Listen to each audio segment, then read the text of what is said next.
Support comes from ServiceNow. We're for people doing the creative work they actually want to do. That's why this ad was written and read by a real person and not AI. You know what people don't want to do? Boring, busy work. Now with AI agents built into the ServiceNow platform, you can automate millions of repetitive tasks in every corner of your business, IT, HR, and more, so your people can focus on the work that they want to do. That's putting AI agents to work for people. It's your turn. Visit servicenow.com. What's up, you guys? Welcome back to the Mixed Doubles podcast. We're your hosts, Maggie Robinson and Josh Smythe-Macaulay. We're former D1 athletes and colleagues at the NFL and NBA with a passion for all things women's sports. If you're interested in more content, please follow us at Mixed Doubles Pod on Instagram. That is 1D, the mix and the double, share it. And don't forget to rate the show. Throw us a little 5 stars if you like what you're hearing. Give us a follow on Spotify or Apple Podcasts. It really goes a long way. And Josh, take it away. As always, all opinions stated are our own and have no affiliation with our employers whatsoever. Well, welcome back to our interview series. Today we have 2 guests. We have the incredible Teresa Saputo-Corrend and Philippa Portnoy, the founders of LaunchBreak. LaunchBreak is a free networking and shared interest platform for athletes who played women's sports at the collegiate, national, or professional level. Teresa and Philippa were doubles partners and co-captains at Columbia University and both received their MBA from Columbia Business School. Post-grad, they pursued careers in the corporate space. Philippa was head of Latin American aviation at Citibank, and Teresa was director of events and sponsorship at Evian Water. They are both incredibly active in the Columbia University community, serving on numerous alumni boards and advocating for female student athletes. They reconnected to help co-found LaunchBreak, and we are so excited to have them on the pod. Thanks so much for coming. Oh, thanks for having us. I'm going to give it a 5-star right away. Yeah, thank you. I even got my Columbia blue on. Yeah. Let's go. Roar Lion. I'm so happy to be here. Thank you for having us. Absolutely. Thanks for joining. I have to ask, too, on the kind of note of Columbia and you guys being co-captains on the tennis team and doubles partners. Obviously, our name is Mixed Doubles. We do not have a background in tennis as you do. How long, and I'll throw it out there, how many sets do you feel like, would you beat us in straight sets? Would it be, would you give us one? I wouldn't personally, but I just want to hear it from you. Oh, well, I'll just jump in and say that Philippa would have to be playing alone because I haven't played tennis in many, many years. I had back surgery, and it's the only sport that actually makes my back hurt. So Philippa may be able to beat both of you. Yeah, I still play a lot, and I have boys who played college tennis, so I had to try to keep up with them and warm them up for tournaments. And so I'm not bad. I'm not great, but I'm not bad. I think I would give it to you. I feel like you're being a little humble here. Yeah, I'd give it to you both. And that's cool, too. You mentioned, your kids are playing. You guys both played at Columbia as well, along with some family members, which I think is amazing that you guys got to do that. How fun was that? Just like you had your brothers, I know Teresa, you as well, Philippa. Like, how cool was that to go to school? I'm not sure if you overlapped with them, but. So I overlapped. My brother was a first year when I was a senior, and it was just amazing. And, we'll talk about it later, but the Columbia tennis group is like a family. The men's and women's teams are really close, and it's just, it was unbelievable. Loved it. And yeah, my brothers, one is 4 years older, the other is 6 years older. And honestly, I never thought I'd be going to Columbia when, I found out probably, within a year of applying that it was going co-ed.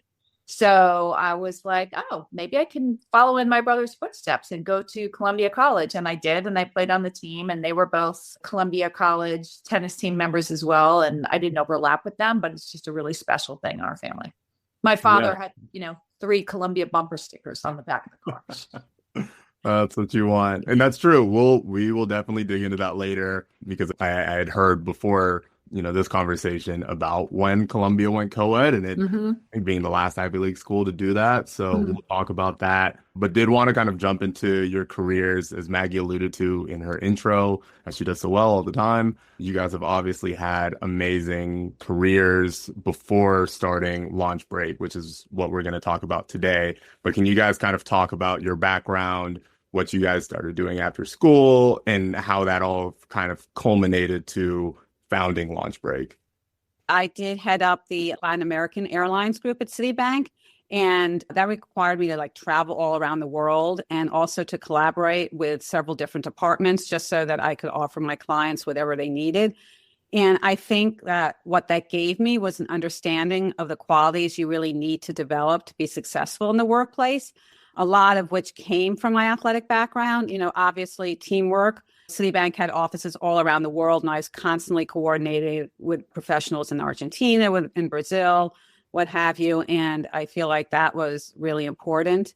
Aviation at that time was a really male-dominated industry. And so I think, feeling confident in, expressing my opinions and standing up for myself and not being intimidated in that atmosphere was really important. I also had a really great woman who was a mentor for me. And so, realizing how important mentorship is in the workplace, all of these thoughts and concepts all went into how we developed LaunchBreak. And lots of it, was based on my athletic experience. I'll jump in. I too went to Columbia Business School a year or two after Philippa. And while I was at Columbia Business School, I started working at Tennis Magazine, which was owned by the New York Times at the time. And I was doing consumer research for one of their clients, which was the Association of Tennis Professionals, the ATP. And I was traveling to tennis tournaments around the world doing research on the spectators that attended the events. I worked for several years at Tennis Magazine. New York Times also owned Golf Digest and Snow Country Magazine, and we all worked very closely together. Then I switched to the client side when I joined Groupe Danone, which is a French company that owned Evian Natural Spring Water at the time. And there I managed, as you mentioned, all of Evian's North American sports sponsorships. There were a decent amount of women working sort of on my level at the time, but way too few women above me. And the networking and client entertainment piece in the 1990s, let's just say it wasn't politically correct enough for women. Enough said on that one. I did have a couple of wonderful male mentors, and I understood the benefit of that type of relationship. There was not enough women at the top for me to have women mentors. Evian, however, championed many different women's sports at the time, including the first ever women's professional beach volleyball league. I was on the first board of that professional sport. We celebrated elite women athletes, but lamented the lack of investment in their sports. It made me happy that Evian was an early supporter, but unfortunately, we're still having that same conversation now, even though it's improved. So if it's not clear already, I knew the landscape needed changing, and I knew I'd find my way back to it. Was there a specific moment in each of your careers where you decided, I need something new, I need something fresh, or had this always been something you talked about as friends? How did this come about? How did you decide to create LaunchBreak from doing these different corporate careers? We both took steps back. I had triplet boys. And so we both took steps back from our corporate responsibilities. And in the meantime, we're very active at Columbia, supporting women, supporting athletes, and sat on lots of boards. And then I think the timing worked out right. We both always knew we wanted to do something to help women. We always wanted to do something to help women athletes. I was a co-founder of the Women's Leadership Council at Columbia. Over 10 years, we've raised over $10 million. And so it's been something that's been true to me. And Teresa's done a tremendous amount at Columbia for women as well. And so we both had that background. I took a step back. I had 3 kids in 5 years, and I worked part-time as a marketing consultant, but I took a step back from the day-to-day corporate world. I later worked for 2 not-for-profits. One of those, the Jesse Colbert Foundation, provided college prep resources for students who couldn't afford it otherwise. Continues to make a huge difference in the lives of young people today. And I too also played an active role at Columbia through board and committee positions. I was on the board of Columbia College Women and later chaired the first ever university-wide women's conference featuring Ruth Bader Ginsburg. So we were busy. We had a lot going on. And then during COVID, actually, Philippa and I remember the day where I gave her a phone call and we talked about this idea, spoke about officially coming together to support women athletes, and we haven't looked back. And we have the bandwidth, we've got the experience, and I think we have the drive to make it happen. I'm going to link your bios in the description of this podcast. It's incredible, all the things you do for Columbia. It truly, I was doing research, going through so many different boards you're on, so many different committees. All the work you've done is truly incredible. I don't want that to be forgotten in this conversation. So I appreciate you both bringing it up. I was gonna say I second that. There was one that we were talking about, and I was like, I didn't even know that existed at Columbia. So yeah, all the better for my knowledge and supporting the alumni. Thank you. Yeah. Thank you. Yeah, I mean, what we've also loved, at least I've loved, is, connecting with athletes from different generations. And that's also something that we do at LaunchBreak, which is amazing. So you meet people, who are current students, who are graduated years ago. And I just love being part of these women's athletic networks. It's amazing. I want to take a small step back. Could you explain what LaunchBreak is for the listener who may be unfamiliar? Sure. You did a great job of explaining it at the beginning, Maggie, but I'll explain it. LaunchBreak is an online platform. It's a professional networking and shared interest platform for women athletes who play or played at the collegiate, national team, Olympic, or professional level.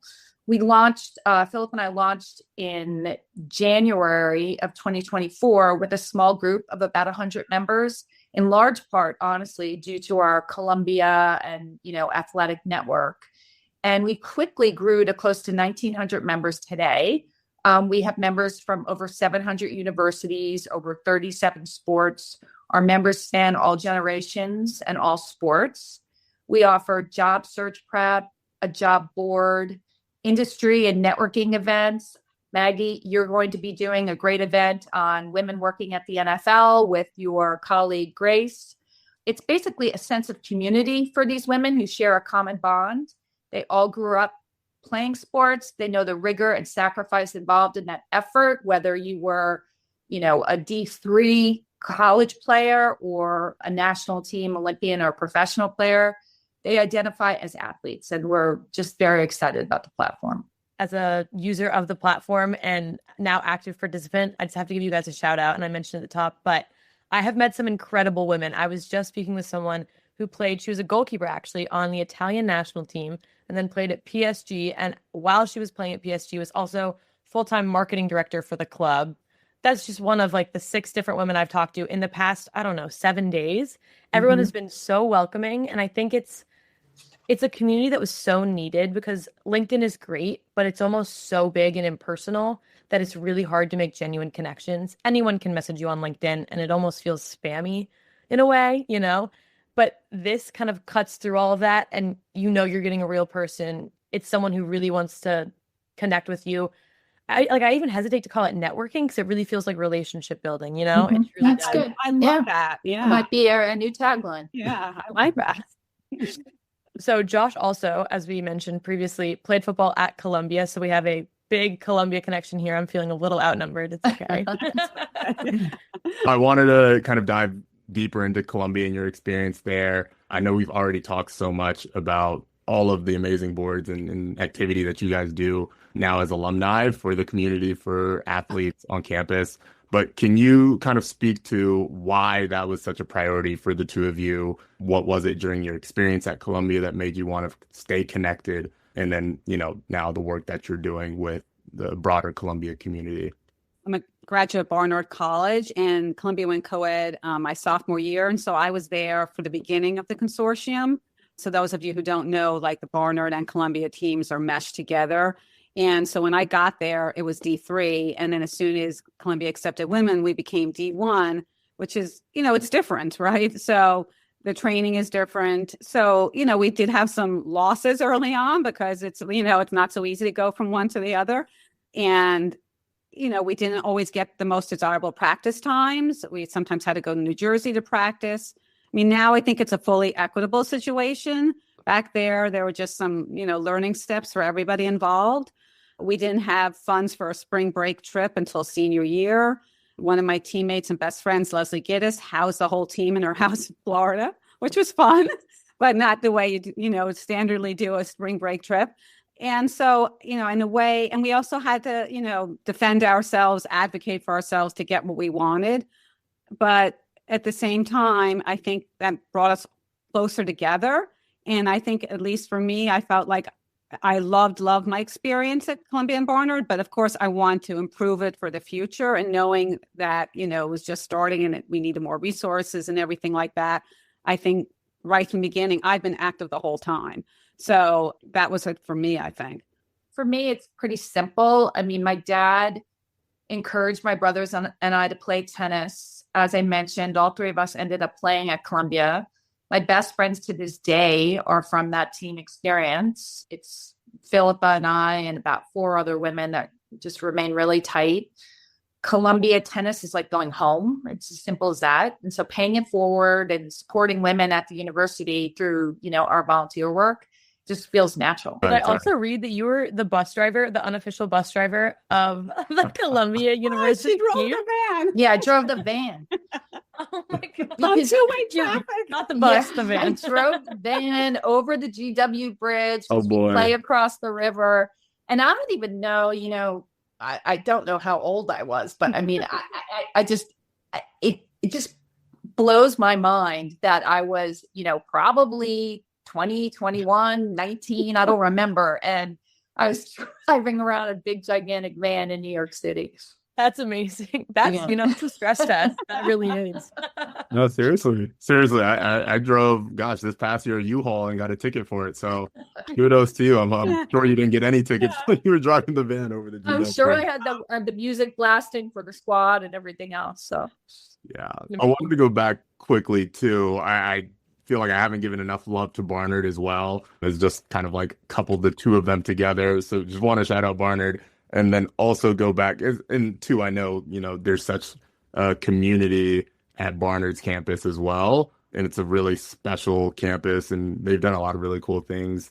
And I'm sure you've been on campus, but want to kind of talk back about the experience of being a Barnard student, what that was like in conjunction with Columbia, and then being there when it went co-ed, kind of like taking a step back from being an athlete, but just being a student there and that transition.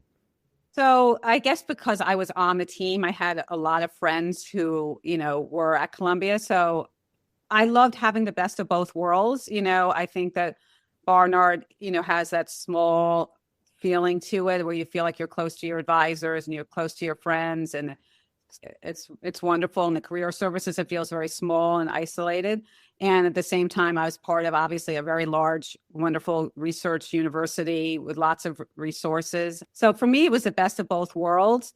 And at that time, it was easy to live on one campus or the other. It was easy to kind of register for classes in either place. I'm sure now maybe it's a little bit different.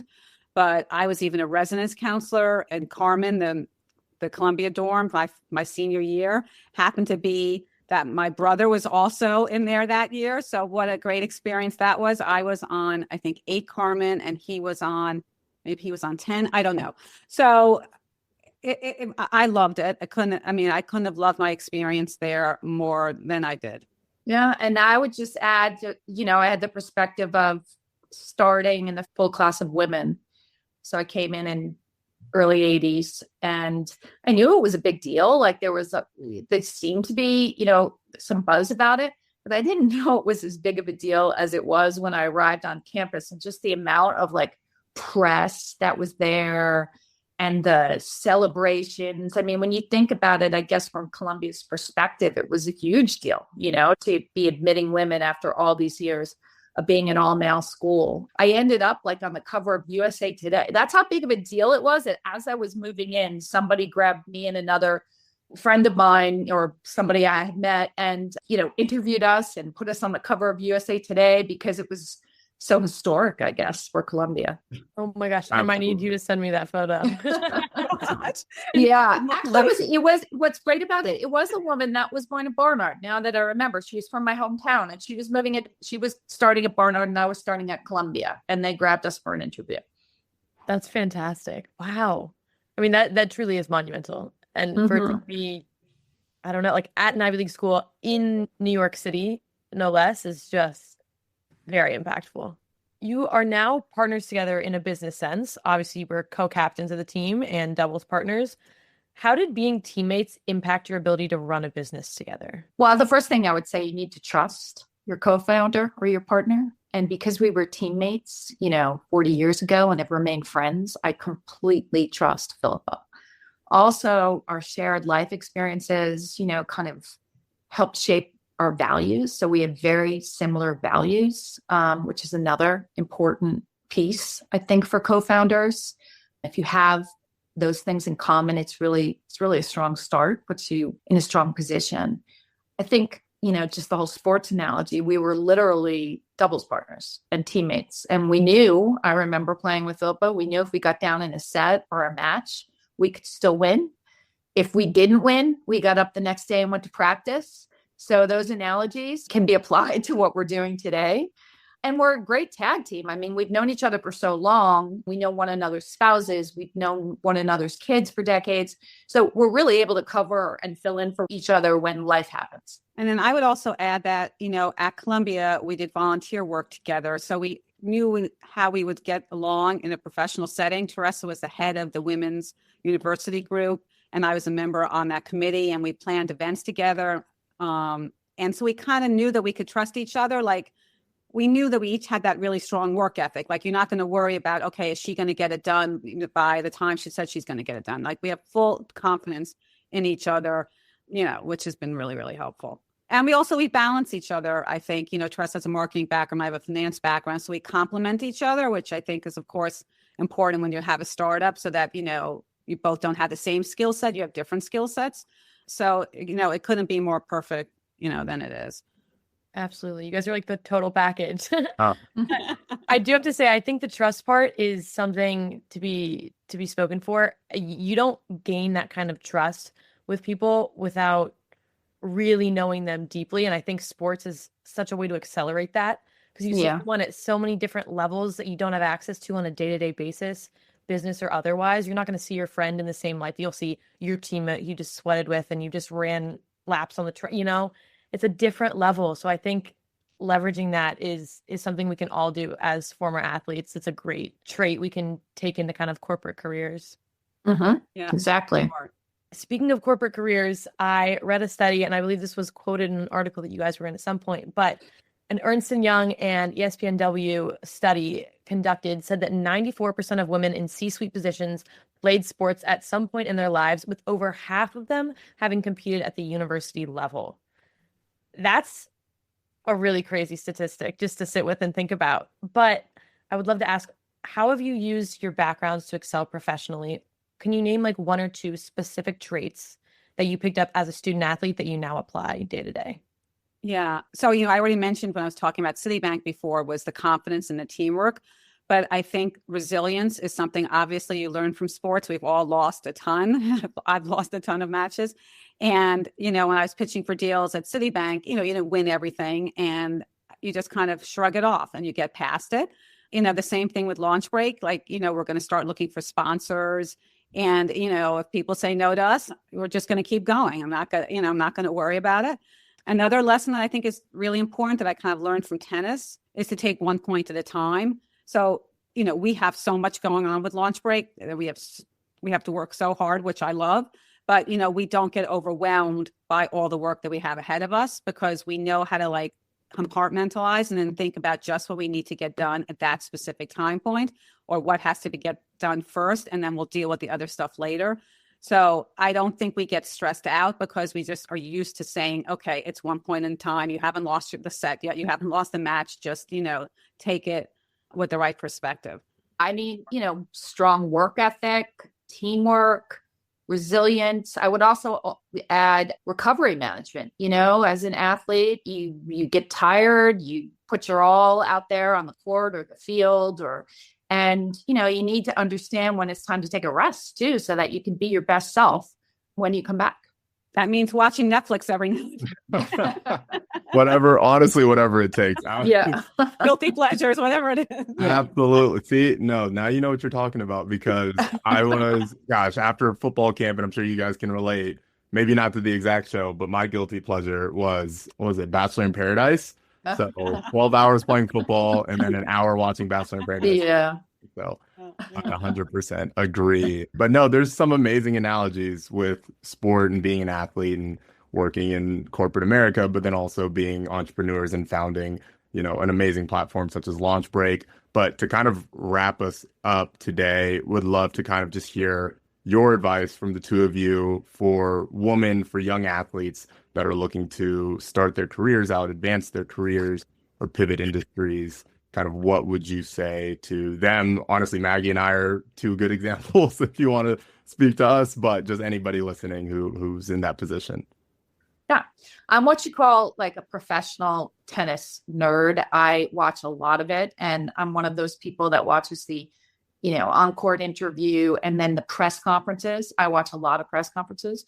And, the players, a lot of the players say they don't know who they're playing next. And unless a media person tells them, they don't even focus on the head-to-head matchup stats with the person that you're playing next. So my advice, especially for women athletes, is don't focus on the stats. If you focus on the stats, that 94% of women in the C-suite being athletic, that's great for us to focus on.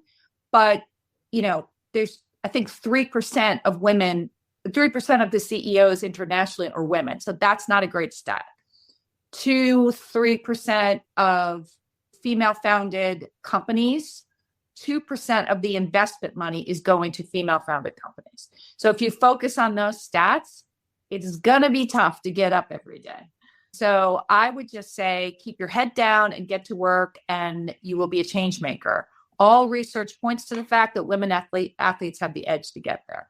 And I would just echo what Teresa says. And I also think it's important to focus on developing the skills and not worrying about what job you're in. Like, you may not get the ideal job the first get-go, but if you have a job where you get the skills, then you can kind of transfer to your ideal job. So just, as Teresa said, work hard, get the skills, and, do your best. Fantastic advice. Truly. I feel fired up. I'm ready to go. No, but thank you guys. Thank you for your time. I definitely learned so much more about your backgrounds and about what makes you you and how you bring yourselves to this platform and how you've created it. It's awesome to have a connection with Josh and Columbia University, and I'm sure you're in contact through that. I love that. Yeah, but thank you for your time. We really appreciate it. And we will link LaunchBreak in the bio for all of those interested. We'll drop all of your LinkedIn's and everything to give your incredible backgrounds. But thank you again. Can I do just one or two shout outs? So the other thing is, obviously we want to grow as much as we possibly can. So anyone who has friends listening out there who could be LaunchBreak members, we'd love to have you. Then also we have a job fair coming up. And so any employers who want to hire women athletes, please get a hold of us, because we would love to have you interview our athletes. Yeah, she says she's the finance person, not the marketing person. She just did a really good job. You've known each other for so long. Now you're wearing both hats, That's awesome. No, but thank you. We appreciate it. Thank you. Thank you.